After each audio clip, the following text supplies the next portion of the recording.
Shauna Fields stood at her boss's desk at 6:30 a.m. and looked out the window. She performed this ritual every day after brewing her specialty imported coffee and scheduling meetings and necessary memos for her boss, Tate Morgan. He was the CEO of the corporation founded by his father, Winston Morgan. His mother was a chairman of the board, and his sister still worked as a public relations manager, but she hadn't been active since her husband, Alan Brown, had run for Senate a few years ago. She stared out the window, sipping her Folgers coffee, until she saw his silver Jaguar pull into the parking lot. It was between 6:30 and 7 a.m. She knew his schedule so precisely that he would wake up at 5 and be on his treadmill by 5:15, where he would watch the news while going for a half-hour jog. It was important to her to wait for him to arrive so she could pour a cup of fresh coffee and make sure it was already hot and waiting for him. She also set out a carafe of ice water and a Kind bar. They were such small, unnecessary things, but she was willing to do anything for him. Her personal mantra stated, "Go the extra mile," but especially for him. She saw him pull up in front of the house and went to pour coffee. When he walked through the door, she was sitting at her desk. She looked up from her tablet and admired her favorite part of the day. At that moment, he walked in. She watched the friendly, tall, broad-shouldered, blonde-haired man enter as if he were the master of the room. He was always dressed in a clean, expensive suit, always clean-shaven and never unshaven. His hair was cut short and styled in a conservative side parting. She admired his rhythmic gait and large hands as he opened the door, carrying his briefcase and slinging his coat over his arm. He smiled when he saw her, and she could have sworn his blue eyes sparkled. "Good morning, Mr. Morgan." "Good morning, Shauna," he replied. "How is my favorite assistant doing?" "Fine, sir. Your calendar is synchronized and ready for viewing. You have 4 appointments scheduled for today, and the notes are on your desk." "Thank you. I expect a call from my wife this morning. You can interrupt any meeting I'm in when she calls. She flew to D.C. last night to console my idiot sister after last month's fiasco. Apparently, my bastard brother-in-law filed for divorce." "Oh no, I was hoping they'd work things out," she said. "He's fine, but my sister's in a complete state of distress. She feels like her chance to be First Lady has been taken away from her. My wife sympathizes with her and has gone to play grief counselor." "I'm sorry, Mr. Morgan. I know how much Carly means to you. It must be hard for her to lose Senator Brown.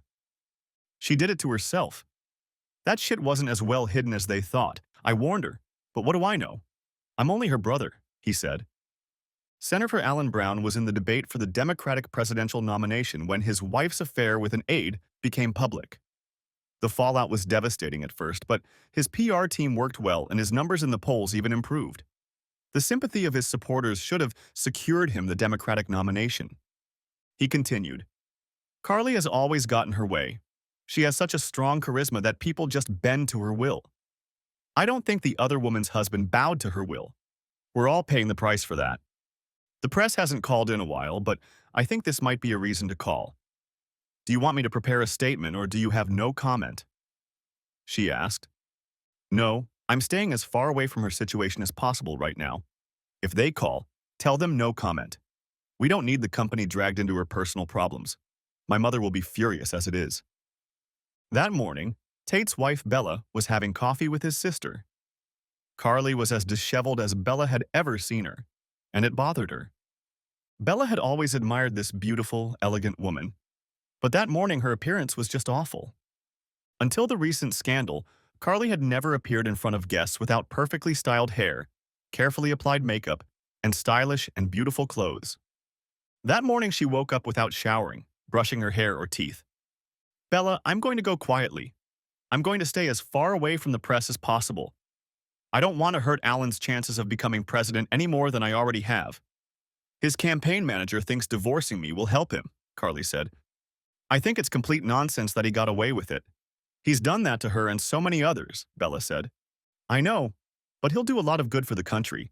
He should have a chance. I hope my foolishness doesn't hurt him. I shouldn't have brought that new girl. She was so beautiful. I just had to have her. Maybe after he leaves office, we can find each other again. Despite our problems, we still love each other, and I haven't done anything that he wouldn't approve of or do himself. It's just terrible optics that I got caught like that. Carly, take a shower while I get cleaned up. We need to get you back on your feet. Why don't we go somewhere and get away from all this? Okay, we can leave anytime. I've got a company plane here. Bella had done this with Carly and sometimes Alan since she'd married Tate 5 years ago. Mr. Morgan, your wife is on line 1, Shauna said into the intercom. Tate picked up the phone and said, Hi, honey, how is she? She's in terrible shape. You should have seen her when I arrived. The house was a mess and she was drunk to the point of unconsciousness. I could barely get her into bed. Well, then take care of her and keep her sober. My mother doesn't need any unnecessary worry about what she's done. I will, babe. I think I need to take her out of Washington for a few days. I'm going to take her to Napa Valley and visit a couple wineries. I need to take her mind off Alan and show her some beautiful scenery. So you managed to keep her sober? Oh, Tate, don't be like that. She needs to de-stress. I'll take care of her. I'll take her to my favorite vineyard. There's a cottage there that we like. Just keep her out of trouble and keep your head down. She doesn't want any unnecessary trouble. I'll make sure she stays busy in her room. Love you, bye. Later that day, they saw the press waiting for Carly, wanting a comment on the serving of the divorce papers. I hate the press, Carly said. Just say no comment, and we squeeze through them to the car. She's waiting there. They walked past the reporters and headed for the car without stopping. One of the reporters asked the other, Who is that woman with her? Isn't that the personal assistant from the video? Could it be the other lover? Wow. The next morning, Tate was on the treadmill watching MSNBC when he saw the headline of the article. His wife was holding Carly's hand as she boarded a private jet. The anchor said, Carly Brown, who was served with divorce papers, left Washington accompanied by an unidentified woman. It wasn't the woman from the infamous video. Could it be the new mistress? They then spent 5 minutes discussing how much this story hurt Alan Brown's bid for the Democratic presidential nomination. Incredibly, he was still leading in the polls and had more delegates than his opponent. Tate threw the remote at the TV and headed for the shower. So much for keeping a low profile, he thought. Pulling into the parking lot of his office, he saw Shauna waiting for him in the window. He smiled and was glad she was standing at her post waiting for him every morning as usual. He couldn't help but think of her beauty and the way she glowed every morning when he walked into the office and saw her at her desk. It was a stark contrast to the sad woman who stood in the window waiting for him. He wondered why she was so sad. He paid her well. She was the best in the business, and she had a wonderful little boy who had just turned 5. He thought she might be having problems with a man, but she never talked about the boy's father or mentioned dating. At work, she behaved professionally, and they didn't socialize outside of work events and parties. He recalled an occasion when he threw a dinner party for his company's executives and board members. She, too, had been invited and, in his opinion, had behaved professionally. However, Bella had warned him that Shauna was making eyes at him. He chuckled, deciding it was his wife's jealousy of a younger beauty. Opening the glass door to the outer office, he saw her look up from her work and smile. Good morning, Mr. Morgan. Good morning, Shauna. If anyone from the press calls today, put them through. I need to defuse the situation today. That's not true, is it? She asked. Rumors about my wife and sister? No, the idiots in the press just don't know they're sisters-in-law.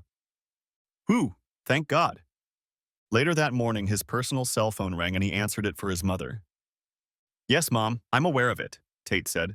The press had been calling all morning demanding comment on it. I told the reporters they're just sisters-in-law, so hopefully it'll all work out. Tate, you have to make her stay out of sight. Make her hole up in her room somewhere and let the heat die down. I agree, Mom. I told Carly the same thing and left another message to keep Bella in the house at all times. No more publicity. Thank you, son. Keep me posted. Mrs. Morgan. It's so nice to see you again. Is Mr. Morgan not here this time? The clerk behind the front desk asked. It was the vineyard's usual tasting room. There were 6 racks of various wines arranged like a library, and 4-foot shelves along the outside walls with the rest of the winery's selection. In the center of the room was a horseshoe-shaped bar where tastings were held and guests could order wine by the glass. A small cottage-style building surrounded the terrace where tables and chairs were set up for guests to enjoy a bottle of wine with appetizers while admiring the view of the vineyard and hills in the background. At the back of the vineyard, about 150 yards from the main buildings, was an old service road. No, I'm here with my sister-in-law. Please don't make any noise. We don't need anyone to know we're here. Of course, ma'am. I'm sorry the cottages are booked, but we do have an apartment. This is the largest one, with a balcony overlooking the vineyard and double beds. Here's the key. It's room 3. Bella grinned and replied, "Thank you, that's perfect." She was glad to be in one of her favorite places in the world. With Tate's wealth, they could go anywhere, but she loved the winery. The vineyard had 3 small apartments and 2 cottages that they rented out as bed and breakfasts. Usually she and Tate rented the cottage, but she and Carly were lucky enough to get any room they wanted on short notice. It was just enough for her needs. They spread their stuff out on the bed they weren't going to use and started making out. "This is going to be a great week, my favorite. Just what I need. Carly, let me run out and get some things for your room. You're too high profile right now to make unnecessary forays into the public eye." "I know." Tate wrote a message. "Mom's furious." She opened the door to the balcony and admired the beauty of the vineyard and the hills beyond. "This is my favorite place in the world to relax," Bella said. Bella kissed her as she stood on the large covered balcony, and they began to kiss and feel each other. Bella pulled away, kissed her again, and left to go to the store. The paparazzi photographer couldn't believe his luck. He received a message that a private plane with Carly Brown and an unknown woman on board was landing at the Sonoma County Airport. He rushed to the airport and managed to get ahead of them. He watched and took several pictures as they rented a car and loaded into it. He followed them to the Vineyard Hotel and looked around while they checked in. He spotted a building with apartments, 2 on the second floor and 1 on the top floor with a balcony. Looking around, he saw a service road behind rows of vines. The vines would serve him well as cover to try to get some shots. He was lucky. Not only did they get the only room with a balcony, they were also making out while standing on it. "Thank God for telescopic lenses," he thought. "Thanks to this shot, my kid will be able to go to college." The next morning, Shauna was drinking coffee when her mother walked into the kitchen. "Good morning, Mom." "Good morning, baby. Mickey's awake, but he's lying in bed with a book." "I know, I've seen it. I wish he would sleep later, but at least he stays in his room. He gets up early like his mom, but sleeps until dinner like his grandma. Yeah, he's a great kid. I'm lucky to have him. I don't know where I'd be now if it weren't for him." "Everyone has their own destiny. He was yours. You needed him to stop your wildness. Of course, I couldn't have gotten that from you." "I know, Mom. I thank God every day that I reformed and was able to get a job with Mr. Morgan." "Me too." Smiling, Shauna put the cup in the sink and got to work. When she bought the house, she put her mother in it to take care of Mickey. She had lived in a small apartment before, and her mother drove across town every day to look after Mickey. She always left the house at 4:45 a.m. and got to the office by 5. She didn't have to start work before 7 like Tate wanted her to, but she knew that if he got up at 5, she had to be ready, in case he needed her. There were times when he needed to place an order or cancel a meeting, and she was glad he didn't have to wait for her to get on with his day. As she drove to the office, the news was on the radio. The first news item was a picture of Bella and Carly kissing. "Oh my God!" she exclaimed and slowed down. She was so engrossed in the radio that she almost ran a red light. She looked at the time and saw that it was already 4:50. She knew Tate wasn't awake yet, but once he saw the news, he would need her to do something. She pulled over to the curb and typed the news text into her phone. "Oh shit," she thought when she saw the picture. She quickly made the decision to drive to Tate's house instead of the office. She may have been in love with her married boss and could never do that, but she could help him through the pain he was feeling. Tate was making a cup of coffee when his doorbell rang. "Who the hell is calling me at 5 in the morning?" he thought. Opening the door, he saw it was Shauna. "Hey, Shauna. I know I'm the cool boss and all, but isn't it a little early for a visit?" "Tate, turn on the news," she yelled frantically, pouncing on him. He was more surprised by her calling him Tate than by her urgency. She'd never done that before, and he liked it. "I heard it on the way to work. I can't believe it's true," she said. She knew he hadn't seen the news yet because he didn't get up on the treadmill until 5:15. He followed her into his room and saw that she had turned on Fox News. "Fox, Shauna?" he asked.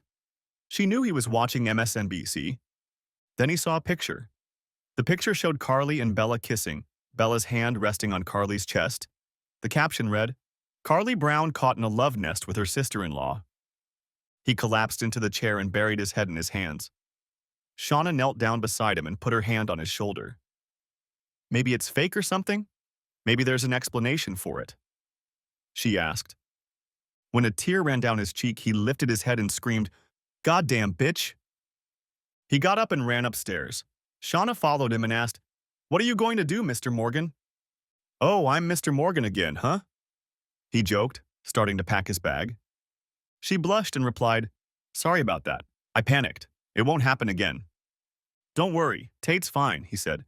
"I'm going to go in there and stop this shit no matter what they do. Shauna, cancel all business for the rest of the week. I need to get to Napa. Buy me a ticket on the first flight that comes along." "On my way, sir." "Shauna?" he asked softly. "Sir? Thank you for being here. I'm always where you need me, sir." She turned and left the room to grab a clipboard from her car and check his flight schedule. Does she always drive to work at this hour? He thought. How did I never notice it before? "Good morning, my favorite." "Good morning, Carly," Bella replied. "Are you hungry?" "I am hungry." "It's 10 o'clock, but we can eat breakfast until 10:30. They have a good selection of fresh fruit and they'll make us a locally sourced omelet." "Sounds good. Let's have breakfast and come back here for dessert." Carly held up her cell phone and Bella snatched it from her. "No cell phones, no televisions. We're here to relax and you don't have to worry about the divorce news." "You're right.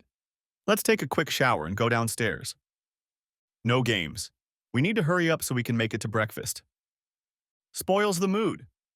Tate's flight landed in California at 10 a.m. local time. His rental car was already waiting for him, but the drive to the vineyard took an hour. He pulled up to the winery/pension where the ladies were staying a little after 11:30. The ladies had just returned to their room. He recognized the owner standing at the bar and said, "Good morning, George." "Good morning, Mr. Morgan. You just missed them." They finished their breakfast and went back to the room. "Okay, do you have another room key?" "Sure, Marla will get it for you." He then asked his wife to give Tate the key to his wife and sister's room. She smiled as she handed him the key and said, "Glad you could make it after all, Mr. Morgan. Enjoy your vacation." He nodded and left. After reflecting on the flight, he calmed down and hoped it was a misunderstanding. Maybe it's just a bad picture that looks worse than it is, he thought. Tate put the old-fashioned key in the lock and turned the knob. He saw his sister and his wife. He snapped a picture of her on his cell phone and walked into the room. "You goddamn bitch!" he yelled. The ladies jumped up and Bella screamed, "Tate, what are you doing here? Ruining a marriage? I can't believe you're doing this to my sister." "Tate, you don't understand," Carly said. "Screw you, Carly, don't ever talk to me again. You assholes are busted. You're all over the goddamn news again.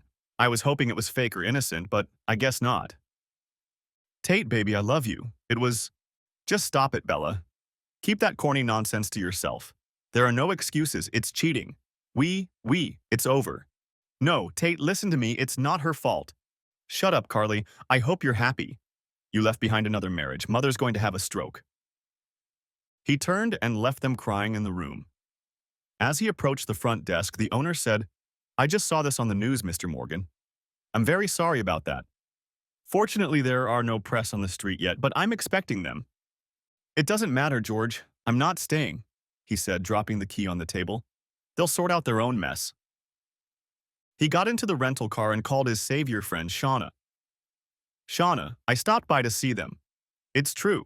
They've dealt with it." "Oh my God, I'm so sorry." "I'm heading back to the Sonoma County Airport.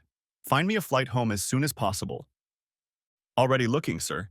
The press is calling nonstop and your mother is here." "Is she there?" "Yes." "Jesus, this place must be on fire." "Almost, sir. She's got people running all over the place. She's upset and taking her anger out on everyone around her. She's not calling you because I told her you were in the air." "Well, when the chairman is furious, shit rolls downhill fast. Soon she'll realize I'm no longer in the air and I'll call her now. Bring me the ticket, please." "It's all set. I did it while we were talking. Your flight leaves at 2 o'clock local time." "Thank you. I'd be lost without you, Shauna." She blushed at his praise and replied, "Thank you. I walked in on them, Mom. That bitch, my sister and my wife were having fun together. I will destroy her, Tate. How could she do that to her family? To you? I don't know. But now she's cut off from me. I'm seriously considering firing her from her ceremonial position in the company. That's fine with me, son. She's a PR nightmare right now. You have plenty of reasons to fire her. Thank God Dad isn't alive to see what she's become. She must have an addiction or something. It just doesn't make sense. What about Bella? She's already in the past. I can't stay with a cheater. I'm truly sorry. At least you don't have children yet. I know it would be a clean break. The prenup is clear and straightforward. Did she give you any explanation? I didn't stick around. I couldn't be there. I almost threw up when I saw them. It was horrible. Okay. Have a good flight. I'll keep my defenses up here. Ha! Shauna has this place running like a Ferrari engine. You won't be needed, I assure you. He said this to try and save his men from her wrath. She's something special. You're lucky to have her. Don't I know it? All right, Mom. I'll be in touch. What should I do, Carly? Bella asked. Fight. You're going to fight. Things are different with Alan and me. I don't want to cost him the election. You don't have that problem. He won't return my calls. I need to go home. We'll go back, but you have to have a plan. You don't want to run away at the first call. I can't believe we got caught. I thought this place was completely secluded.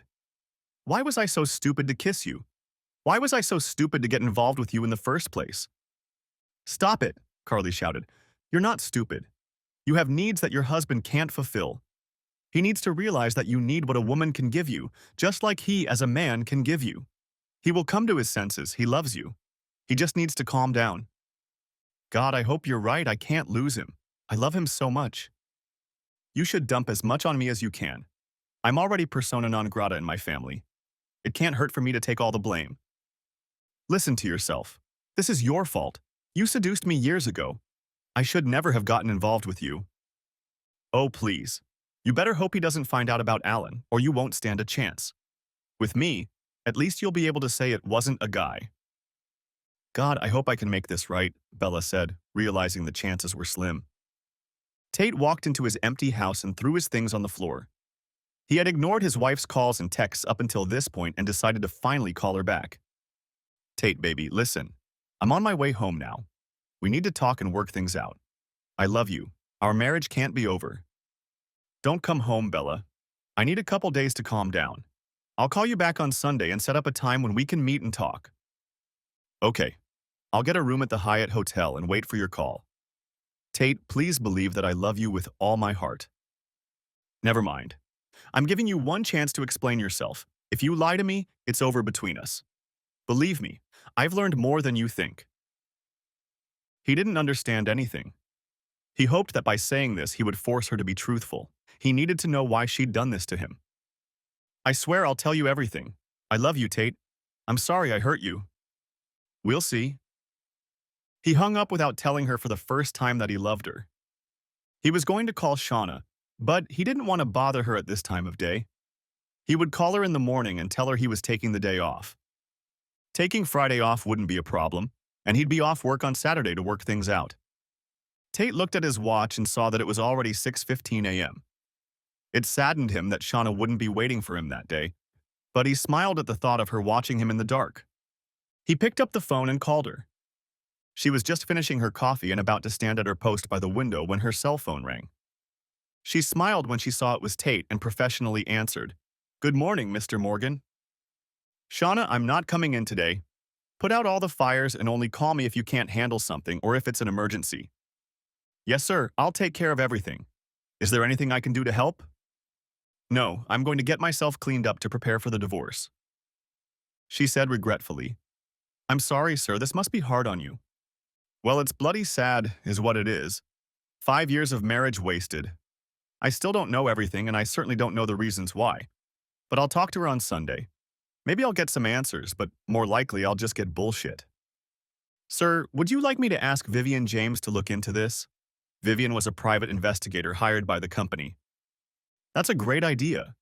Let's see if Viv can get some background information. She might want to start with that personal assistant and her husband who got Carly divorced. Besides, Bella is staying at the Hyatt." "Will do, sir. I'll be here if you need me." "You're always here, thank you." "Viv, this is Shauna. Mr. Morgan has an assignment for you." Hi, Shona, I thought I'd hear from you. What does he want? Information on his wife and sister's relationship. See what you can find out. How long, how often, if there are others, and so on. Okay, anything else? I'd like you to put a tail on her. I want to make sure she stays in line. She's staying at the Hyatt. Okay, no problem. Viv, obviously that's the first priority. Of course, I'll keep you posted, and you give this to Mr. Morgan. Thank you. Saturday morning, Tate drove up to the office. He saw the lights on in the office, but didn't notice Shauna waiting for him. Then he realized it was Saturday and she wouldn't be there. He entered the building and walked through the main lobby to the supervisor's office. As he opened the door to the end office where Shauna sat, he heard noises coming from the closed office. He saw no indication that she was there, so he hesitated a bit before entering. When he opened the door, he saw a small child playing with train cars. Hello, who might you be? Hi, I'm Mickey. Mommy told me to wait here. Oh yeah, he said, sitting down on the floor next to the boy. Where did your mom go? To get juice and crackers. Tate chuckled and said, That explains why I have apple juice in the fridge. What do you play? Trains. I have tracks at home, but look, these lines could be tracks. Of course they can, Mickey. Shauna came in a minute later and almost cried when she saw Tate rolling the train and Mickey making a choo-choo sound. Good morning, sir. Sorry about that. I only bring him in on Saturdays because I like to give Mom a break on the weekends. If it's a problem. He interrupted her by saying, It's not a problem. I haven't played trains in years. She smiled and handed Mickey the juice and cookies. Mickey, let's get you out of Mr. Morgan's way. He has a job to do. Okay, Mommy. No, Shauna, he's fine. I'm just going to check the mail and go over all the fires from yesterday. By the way, what are you doing here? Oh, I always come in for a couple hours on Saturday morning. It helps make Monday mornings a little calmer. Oh, I was also wondering, do you always drive to work at 5 in the morning? Yes. I like to make sure everything is ready for you when you arrive. I don't want you to have to wait until you get there if you need me for something. And your mom is watching Mickey? She nodded affirmatively. Isn't that hard on her? No, sir. She lives with us. She gets up early too, so it's not a problem. You know I appreciate everything you do for me, right? She smiled and replied, Yes, of course. Well, then I won't keep you. Don't worry about my train buddy. We're all good. Thank you, sir. Tate was finally able to see the sausage cooking. He hadn't realized how much time Shauna devoted to her work. He decided to be more attentive and not think everything always went smoothly. Shauna put in a lot of effort and sacrifice to make things run smoothly for him. Shauna? Yes, sir? Give your mom a bouquet of flowers from me, please. She'll be thrilled, sir. I'll send her some of her favorites. Thank you. After an hour of answering emails, Tate asked, Mickey, what's your favorite breakfast? Pancakes. What kind, chocolate chip? He smiled and nodded affirmatively. Tate walked over to Shauna and said, Wrap it up, Shauna. We're going out to eat pancakes. You don't have to do that? Why not? I'm hungry, and my little train buddy likes chocolate chip pancakes. She smiled and said, He only gets them as a special treat. Okay, then, we'll call it Special Treats Morning. Let's go to Apple Villa. They have the best pancakes in the neighborhood. Okay, thanks. She could barely contain her excitement. Not only did he get along great with her son, but he'd invited them over for breakfast. She'd never socialized with him outside of work. Even when he invited employees to his house for parties, she treated it like work. She knew he was having problems with Bella and didn't want to get involved. She felt she had to stay within professional boundaries and not show him that she was attracted to him, not that she was in love with him. They took a booth in the restaurant and he insisted that Mickey sit with him so they could draw on the mat together. He doesn't eat well, sir. You might regret it, she said. And what 5-year-old doesn't get cranky? We'll manage. And Shauna, you can call me Tate. We're not on the job. Yes, sir. He frowned and said, Then you don't need a sir either. Mickey nudged him with his elbow and asked, What was that? A bad word. Ha, I'll look it up. Shauna started laughing at them and felt happier than she had in years. As they were leaving the restaurant, Tate said, Thank you for joining me for breakfast. I needed the company. I needed to get Carly and Bella out of my head for a while. Thank you. I hope everything works out for you. I doubt it will. Divorce is a foregone conclusion. It's just a matter of time. I really can't stand cheaters. Her heart clenched at his words. He didn't know her history, which meant he didn't know how her marriage ended. Hopefully, he'd never asked. She wouldn't want him to treat her any differently. Viv, what have you got? He's meeting with her today and would like as much information as possible, Shauna said early Sunday morning. I spoke to Carly's assistant who was in the video. She was hesitant to give any information, but she doesn't know much about Carly and Bella's relationship. She said she knows Bella, but it's nothing personal. What else? I really need more time to dig around, but right now I can't connect their past. It's too early to talk about it, though. Good. Thank you. Please continue. What's up with the tail? She hasn't left her room for the last couple days. She's only had one visitor, and that was Carly. Interesting. She left after half an hour, so it's unlikely anything was going on in there. Okay, thanks. Keep a tail on her. Shauna called Tate to give him the preliminary report. Shauna, you're not working on Sunday, are you? No, sir. I just wanted to tell you about what Vivian found. Okay, anything bad? No, sir. She needs more time. She doesn't have anything to indicate a relationship until this week. Okay, I think that's good. Let her get on it. Already on it, sir. Thank you, Shauna. Bella's phone rang and her heart jumped when she saw it was Tate. Hi, Tate. Bella, come to the house at noon. I'll give you 30 minutes to explain yourself and convince me that we should stay married. She cried and said, Okay, honey. I love you so much. Leave it alone, Bella. If you loved me so much, we wouldn't be in this situation. He hung up the phone as she sobbed. Bella entered her house at noon and hoped that it would continue to be her home. She had no idea how their conversation would end. Tate was waiting for her in the kitchen. He was drinking a Miller Lite when she sat down at the table. It's your show, Bella. Tate, I do love you. You shouldn't doubt that. What we have is different from what we had with Carly. How long ago? The first time was 5 years ago. Jesus Christ, how long after you got married did it start? She went pale at that question, but knew she had to be honest to have a chance. Actually, it started on our wedding day. Shit, he exclaimed. Right before our wedding? God, you're such a slut. She cried and continued, I can't explain it. Sure you can. Do I even know you? Tate, I'm the same woman you fell in love with. There's just a small part of me you didn't know about. A small part? That's an awful lot of me. And you've put up with it all these years? Yes, but only a couple times a year. And there have been others? For Bella, this was the final moment of truth. Would she dare tell him about Alan or not? She decided he didn't know about Alan, so she lied. There was no one else, I promise. There was only Carly. So why do we have to stay married? Tate, I love you. And until you found out, we were happy. We were going to have kids. Another thing you took away from me. No, we still can. We can go to counseling. We can be together forever. She blew out a breath. She had nothing more to say. Tate had listened to all her excuses from textbooks and cheat sheets and couldn't take it anymore. That's the thing. You've literally never been faithful to me. You've cheated on me, and in the worst possible way. You even disrespected me on our wedding day. There is no way I can stay married to you. She sobbed and said, No. Yes, it's over between us. I'm filing for divorce and executing the prenup. You will receive nothing beyond what is required. I will leave you alone. You can have whatever you want. I won't change the locks until this is over. I trust you won't make me regret it. I'm so sorry, Tate. I love you so much.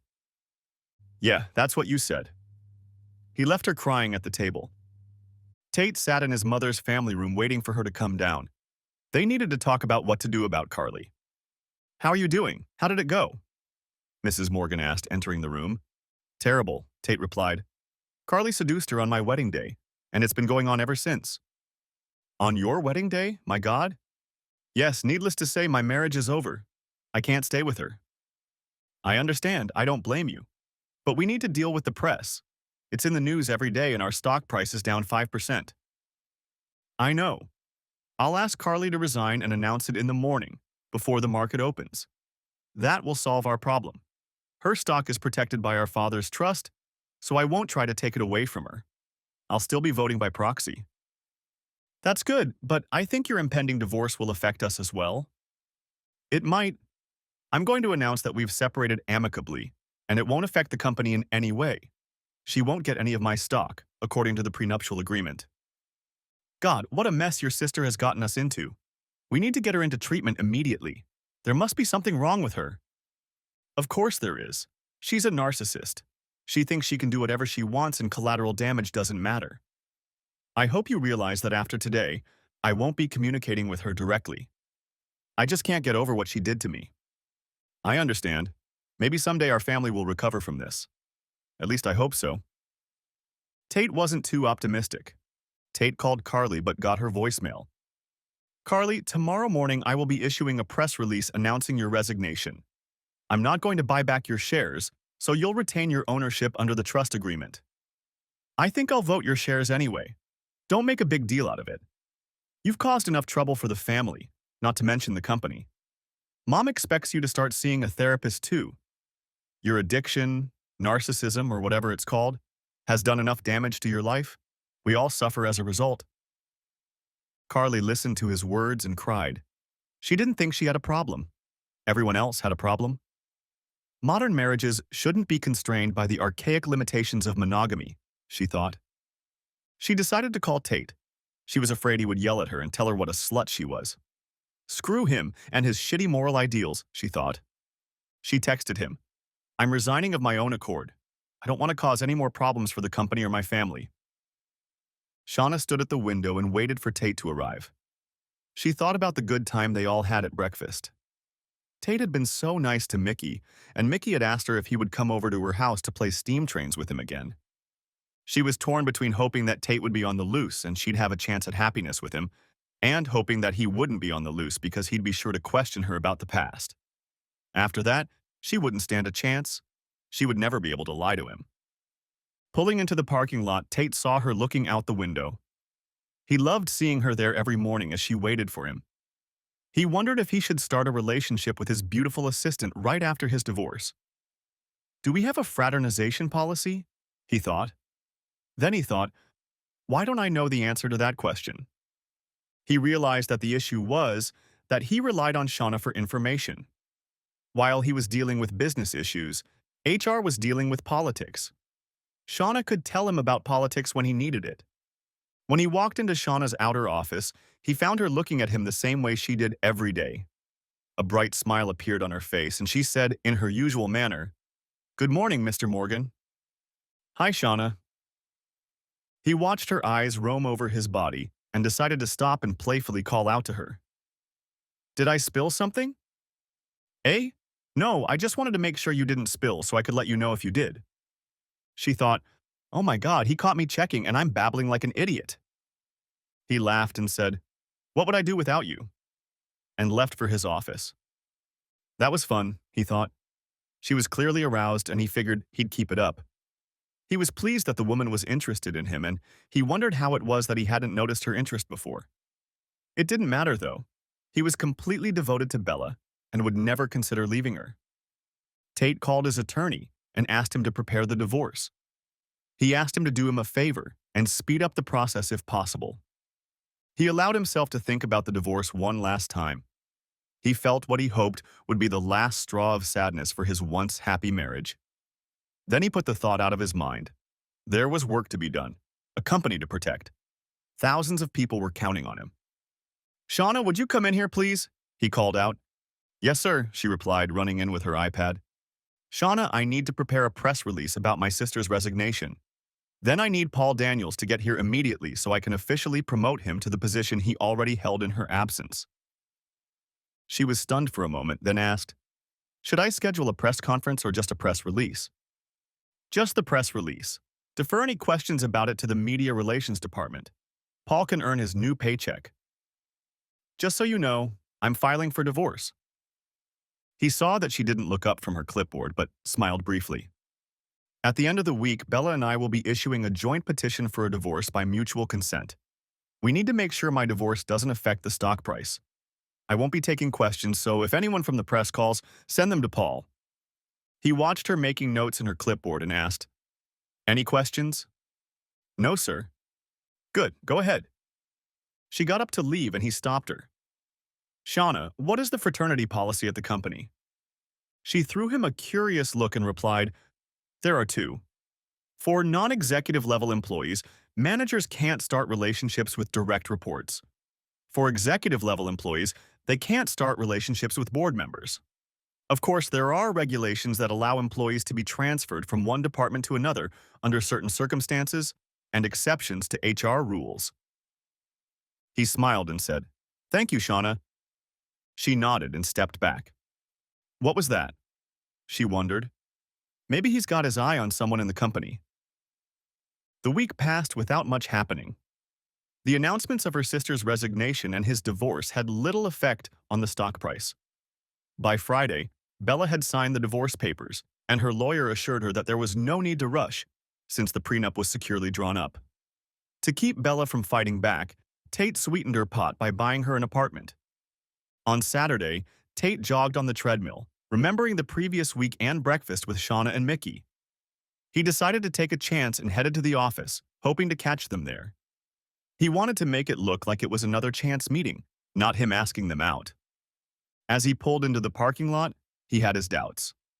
Is it too soon for a face-to-face meeting with Shauna? He decided to take things slow and act casual. Starting with innocent breakfasts and lunches was the perfect way to move into a more intimate relationship. Good morning, Shauna. She stood with her back to him and jumped with surprise. Mr. Morgan, you startled me. I'm sorry. Good morning, sir. Let me make you some coffee. Only if you'll let me. I'm only here for a little while. Okay. She didn't have any coffee, but she went and made him a pot of tea anyway. Hi, kid. He turned to Mickey, who was playing with Matchbox cars that afternoon. Hello, Mr. Tate. Would you like to play with the cars? Sure, I can play with the cars. Do you know what this is? Yes, this is a Porsche, this is a race car, this is a Jaguar, and this is a Ford. Mommy has a Ford. Yeah? Uh-huh. Have you ever seen a real Jaguar? He asked, using a childish pronunciation. No? Let's go over to the window. He took the boy in his arms and brought him to the window. Look down. See that silver car? That's my Jaguar. Can I go for a ride? Well, that depends on your mom. Tell you what, why don't we have pancakes again and take my car? What do you think about that? Can I have whipped cream this time? Tate, laughing, replied, That's up to your mom. Shauna sat in the kitchen waiting for her coffee. She was perplexed as to why Tate was at the office that day. He rarely works weekends and never works 2 days in a row. She figured that since he was getting a divorce, he could work on Saturdays without worrying about his wife being displeased. She didn't expect him to not work at all, and didn't realize that he didn't even bother to log on to his computer. She walked into his office and saw him playing cards with her son. I brought you some coffee, Mr. Morgan. Thank you. You don't need to play with him, sir. He's fine. Don't let him distract you from your work. No way. Miss a chance to play cards? Not a chance. By the way, would you and Stinky like to go out for pancakes again? I'm not Stinky, Mickey protested. No, Mr. Morgan. You don't have to do that. You're right. I want to. So you want to? Sure, that would be great. Great. Let me know when you're ready. I won't distract Stinky. Give me 10 minutes and I'll be ready. Oh, if it's that quick, Mickey wanted a ride in my car. You won't mind if I move his booster seat to the back seat. He wanted to ride in your car? Yeah, he has a little Zhigulinok here and I showed him my real one. She laughed, hearing his boyish words. Then she said, All right, I'll meet you downstairs then. Come on, Stinker. Let's check out my car. So began a string of weeks in which he pretended to work on Saturdays and took them to breakfast. They never talked about anything personal except small talk. Tate never asked about her past or Mickey's father, and she never offered that information. His divorce became final after 60 days, and the public went quiet. Alan Brown won the nomination, and there were high hopes for him, because he could beat the brash businessman from Texas who was the Republican nominee. Carly was seeing a therapist, and their mother kept Tate regularly informed of her condition. He wanted nothing to do with her, but was glad she was getting help and getting better for her mother's sake. Tate decided that he had finally gotten rid of the ghost of his marriage and was going to take his relationship with Shauna to the next level. He noticed that she no longer looked so sad when he pulled into the parking lot. He hoped that meant she was happier, and hoped it meant he was part of it too. On a dark September morning, he pulled up to the office and didn't see Shauna. When he walked in, there was no one at her desk. He called her every 10 minutes, but the calls went to voicemail and no messages were returned. He was getting worried when a woman knocked on the door. "Good morning, I'm Jen.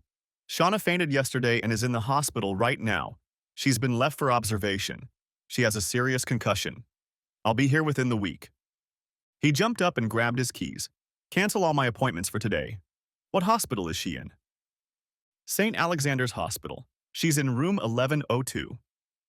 "Okay, send her 2 dozen white roses and one of those big bouquets wishing her a speedy recovery. Use my card." He ran out the door and rushed to the hospital. In a frenzy, he rushed to room 1102 and saw that she was asleep. There was still an hour to go before visiting time, but no one had seen him enter. When he entered the dark room, he saw a couch by the window and a recliner chair next to the bed. He sat down in the chair and took her hand. With his free hand, he checked his email and read the news, and with his right hand, he held her left hand in his. Half an hour later, a nurse came into the room and smiled at him. "Our secret, just don't wake her up," she said. He nodded his thanks. Just as visiting hours opened, an older woman entered the room and was surprised to see him holding her hand. She smiled at him and asked, "Mr. Morgan, I presume?" "Yes, ma'am. Are you her mother?" "Yes, thank you for the beautiful flowers you sent me." "My pleasure. Thank you for helping her with Mickey so she can work crazy hours." "You're here pretty early, aren't you?" "I came as soon as I found out. I'm thinking of firing whoever didn't call me as soon as they found out she was hurt." "Oh, don't blame them. I called the main line and left a message. I didn't get a chance to call you directly and she was unavailable." "Good. How is she?" "I think she's going to be okay. She's been having bouts of dizziness, so they wanted to keep her in and monitor her." "What happened?" "The handrail on the steps of the house broke. She lost her balance and fell to the sidewalk." He let go of Shauna's hand and called his service manager. "Frank, this is Tate Morgan. I need you to get my assistant Shauna's address from the temp and get a man to her house. Her stair railing broke and she's been admitted to the hospital. I'll send Mike over there right away. We'll get it done." "Thanks, Frank." He hung up, and her mother smiled as he took Shauna's hand again. "So, Mr. Morgan, you spend a lot of Saturdays with my daughter and grandson." "Yes, we've gotten into the habit of going out for breakfast after work on Saturdays." "When are you going to ask her out on a real date?" Before an embarrassed Tate could answer, Shauna moaned, "Mom, leave him alone." Tate stood up and said, "How are you feeling? Do you need water? Painkiller?" She smiled and opened her eyes. Squeezing his hand in thanks, she said, "Don't fuss, I'm fine." At that moment, a nurse walked in with flowers. "There you go, someone is loved. What beautiful roses." When Shauna read the card, he said, "From the company." "Company, huh? Well, they're beautiful, thank you." She handed him the card which read, "A speedy recovery. Love, Tate." He frowned and regretted that Jen wasn't a temp and he couldn't fire her. Shauna looked at him with a smile and said, "I know that look. Don't you dare fire them." "Okay. But it's the feelings that matter, right?" "Of course." Later that day, her mother left, but Tate was still around. She decided to melt the ice and asked, "Sir, why are you still here with me? Not that I mind, but you have a business to run." "There is nothing more important to me right now than you. There's no place I'd rather be." "That's nice, thank you. Funny what your mom said earlier. I was actually going to take you out to dinner when I got to work tonight." "Really?" "Yeah. Seeing you out the window every morning is one of the best parts of my day, and what we do on Saturdays is awesome. I thought it would be even better if I took it up a notch." "I didn't realize you were noticing how I was doing it." "Yeah. I know it's just so you know when to pour my coffee, but I see you, so you don't notice my stare. You used to look so sad. Like this was your quiet time when you were alone with your thoughts." "I don't look sad anymore?" "Not for a couple months now. I'm thinking about happier things now, but this isn't the time for that kind of talk." "So that's a yes about dinner?" "Yes. Do you like Tate, Jen?" He said it before she could even say good morning. "Am I wrong, Mr. Morgan? When you said white roses, I assume that's what you wanted." "Why?" "White roses symbolize eternal love." "Wow, I didn't realize that," he said, shaking his head. "Don't worry about it. She loved them." Tate and Shauna sat in the lounge of his favorite restaurant and waited for their table. They were sipping a glass of white wine and enjoying each other's company when Tate said, "Can I ask about Mickey's father? You never mention him, and he doesn't seem to be in the picture." She had been dreading this moment and took a sip before replying, "No, he was never in the picture. Mickey never met him." "Oh, I'm sorry, a deadbeat dad?" "Not exactly. Why don't we save this conversation for after lunch, okay?" "Sure, I didn't mean to hit a nerve." "That's all right. We'll have to talk about it eventually. It'll probably happen today." He pulled into her driveway and turned off the car. Turning to her, he said, "I had a great time tonight." "Me too, thanks for dinner. Do you want to come over to my place for a drink and a story?" He realized she was feeling awkward and offered her a way out. "Look, we don't have to. If you're not ready to talk about it, we can put it off until later." "No, let's deal with it. Honestly, you need to know. And I don't want to waste your time if you don't want to keep dating me." "Wow, that bad? Okay, let's talk." They sat in her living room together on the couch with a glass of wine. "Tate, I'm going to tell you everything. I could lie, but I'm determined never to lie to you." "Good," he said. 6 years ago, I was married to a good man. That marriage fell apart indirectly because of my pregnancy with Mickey. When I was in college, I was a party girl. I drank, smoked pot, did cocaine, took X's, and slept around. I met Dale, my ex-husband, at my senior prom and fell head over heels in love with him. He was as simple as a man can be, religious, didn't drink much, hated drugs, and was pretty much my opposite. I cleaned myself up and started dating him. A year later, we were married. I was so in love it hurt. One day after 6 months of marriage, we went to a dance. I was drunk, and while I was in the restroom, a few girls were doing lines. They asked if I wanted a drink, and I, being drunk, agreed. When I got back to our table, I had a few crystals on the edge of my nostril, and Dale noticed it. He got angry, and we started arguing. It got to the point where he walked away and left me there. I was so mad at him that I stayed and continued to have fun. I ended up going home with some guy I picked up there. When I woke up the next day in a strange house, I panicked. I called a cab and drove home to face the music, crying the whole way. I walked into the house, and when Dale saw me, he realized what I had done and left me. I cried for hours after he left. Eventually, he came back and I told him about my past. We went to counseling and everything was going well until I lost my period. When the doctor determined our pregnancy date, Dale did the math and wanted to do a DNA test. We did the prenatal test and my worst fear came true. Mickey was not Dale's baby.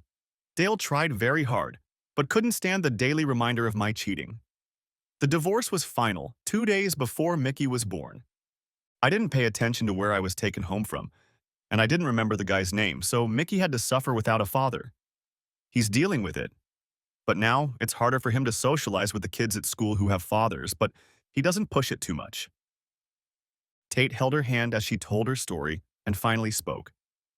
"I see. So you think that since I couldn't forgive my wife for cheating on me, I wouldn't want to continue a relationship with you?" Just then they heard a voice. "Mommy? Mr. Tate? I can't sleep." She stood up and took Mickey in her arms. "Tate, you take care of your son. I'm going to go now. Good night, Mickey. Good night, Shauna," he said as he left. She carried Mickey to bed, hugged and kissed him, and cried herself to sleep. Tate took her words hard and hardly slept a wink. When he crawled out of bed at 7 in the morning, he was upset, but not angry. He couldn't reconcile his hatred for the cheater with his love for her. He was sure he really did love her. He remembered that it was Saturday and wondered if he should skip breakfast with Shauna and Mickey. He loved the boy too, and it pained him to think that he would be upset if he didn't get pancakes and a ride on the Jaga. Tate had even bought a booster seat for his car. He never hid from problems, so he got dressed and headed to the office. He had to sort out his feelings and make an effort. He felt she was worth it. When he entered the office, she wasn't at her desk. He opened his office door and saw a puddle of apple juice. "What happened here?" he asked Mickey. "Dropped it. Tastes better if it goes in your mouth, buddy." Mom went to get paper towels. She says you'll be angry, but you look happy. "It's always good to see you, Stinky." "I'm not stinky." "Well, I'm not angry. Are we going to have pancakes today?" "Mommy said we can't walk anymore." "Oh, she's wrong. I need pancakes. Me too. And lots of whipped cream. Tate? He looked up and smiled. Mickey said we can't go out for breakfast anymore. So how am I going to eat pancakes, Shauna? Me, when you left last night, I thought you didn't want to see me anymore. He stood up and said, Mickey, we'll be right back. He took her hand and pulled her with him to the outer office. Look, I was in shock last night. Am I afraid you look like my wife? No. Am I afraid that if you cheated once, you'll cheat forever? I don't know. Tate, I would never hurt you. I know you wouldn't, on purpose. I'm sure Dale would have said the same thing before that night. She started to cry and he put his arms around her. Look, I have trust issues, but I love you and I'm willing to overcome them with you. She pulled away. Wait, do you really love me? Smiling, he replied, Yes, I do. I love you too, she said, crying into his shoulder. Can we eat pancakes yet? Came a voice from behind them. As soon as Mommy's ready, baby. He kissed her hand and said, I'll clean up the apple juice. You finish running the company without me, and we can go. After eating her pancakes, Mickey said, Mr. Tate, do you know how to fish? Of course I do, and can you catch? Yes, but when I play catch with my mom, she keeps throwing it. Tate laughed at the thought of her dropping the ball every time. Well, Mom probably doesn't know how. Maybe we'll teach her. Why don't you play ball with me? Then Mommy won't have to learn. A tear rolled down her cheek. Tate looked up at her and smiled his beaming smile. I'll play with you, but I have to get a mitt. You don't catch soccer balls with a mitt, Mickey said, laughing. No, I can catch a soccer ball without a mitt. I can throw it far. Mommy says I can be a soccer player when I grow up. Of course I can, buddy. What's your favorite team? The Bears. Really? Your mom didn't tell me that. Do you want to come to the game with me? I have season tickets. Yeah, can we watch them play the Packers? Only if Mom says it's okay. They both looked at a smiling Shauna, who still had wet eyes. She said, Mr. Tate can take you anywhere he wants, Mickey. Tate reached out and took a piece of her bacon and broke it in half. He held out half to Mickey and said, Mickey, can we play ball this afternoon? I want to see your railroad tracks too. The boy nodded happily, finishing his bacon. Shauna didn't react in any way. She silently prayed that Tate wouldn't break their hearts. That night, Shauna and Tate went out to dinner, and instead of going back to his house, Tate took her to his place. Sitting on the couch and sipping a rum and coke, Tate said, Shauna, we are in a difficult situation and we have to be very careful. Mickey and I are bonded, and if anything happens between us, he could get hurt. I know, we started from scratch. We were a quasi-family before we were a couple. Look, we've known each other in a working relationship for years. I've seen you almost every day in that time, so I'm quite comfortable with you as a person. We've been dating for a couple months now, if you count our Saturday breakfasts. When I said I love you, I meant it. Will we end up getting married? I don't know. But I'll tell you this, I'm a one-woman man and you're the only one I want. Tate, you can forget my past. I promise I'm not that girl anymore. No, I can't forget him. But I don't have to worry about him. If I let him burden my thoughts, we'll never have peace. I want to try and I want to trust you. You've never failed me before and I hope you never will. So they did. They went down to the site. Next chapter. He pulled up in her driveway and she asked, Tate, are you going to sleep with me tonight? I thought we already did that. She playfully patted his shoulder and replied, No, asshole, I meant real sleep. It's been so long since I've slept with anyone. I'd like you to sleep. What would your mom say? Who cares? It's my house, but knowing her, will she praise me in the morning? A year passed, and they began to like each other even more. They had a simple wedding with family and friends, and Tate adopted Mickey. Shauna is pregnant with twins, and they are more in love with each other than ever. Every time he pulls into the parking lot at work, he sees Jen watching him from the window. Shauna has prepared her well to replace her, but Tate has never felt the same feelings for Jen as he does for Shauna when he sees her out the window. Bella kept trying to make up with Tate, but eventually stopped when the wedding was announced. She eventually remarried and gave birth to a son. Tate learned about the threesome with Carly and Alan from his investigator, but kept quiet about it to spare his mother from having to learn even more about Carly's sordid life. Carly, against the advice of Tate and her attorney, agreed to pay a large sum of money to Bill Freen. He was the husband of one of Carly's favorites. He eventually authored the article that forced President Allen Brown to resign in disgrace over the scandal. Once the hype subsided, Allen and Carly got back together. Tate was surprised by this, but Carly always said that they really loved each other and all the machinations of an open marriage suited them just fine. Tate still had very little contact with them. The end. Thanks for watching. Hope you enjoyed it. Subscribe to my channel and stay tuned for the next videos.